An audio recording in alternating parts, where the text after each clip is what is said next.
namin si Nicole, doon na rin siya nakakuha ng lakas ng loob na magpasama na balikan ang kanilang tahanan.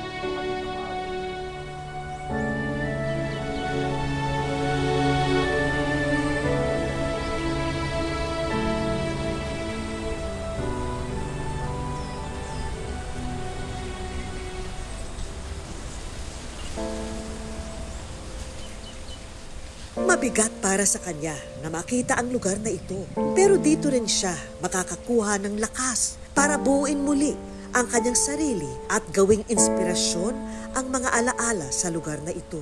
Mabigat po. Kala may ayos pa.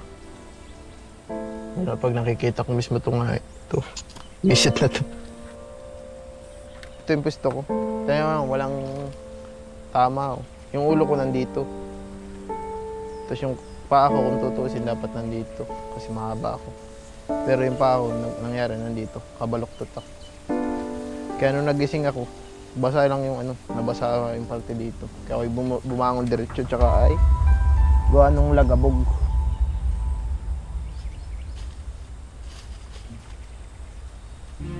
Sana naman lang nasalba ko yung dalawang bata kahit papahan. Pero wala din po talaga. Kahit anong sisis ko sa sarili ko, sabihin man nilang hindi ka kasalanan talaga.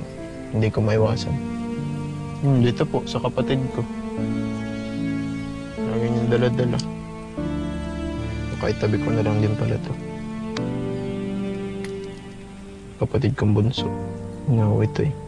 Gusto ko sana itabi to kasi ito na lang mga nagpapaalala sa akin sa kanila. Dito kami sir nakakain lahat. Dito kami lagi. Lagi kami sabay-sabay. Sa kusina. Binyag po nung kapatid ko tsaka second birthday. Tapos yun, dinaganda sila kahit papaano. Kung may mga dami pong tao dito, mas magdamagan yun.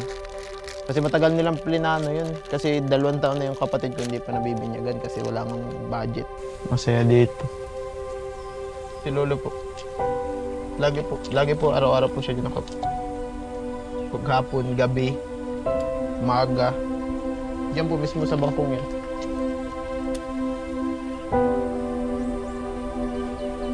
Dito rin niya natutunang tanggapin na kahit wasak ang tahanan, may lakas pa rin mabubuo mula sa mga piraso ng nakaraan. Gusto ko pong maalala sa bahay na ito din. Masasaya po naming alaalong pamilya bago po sila mawala.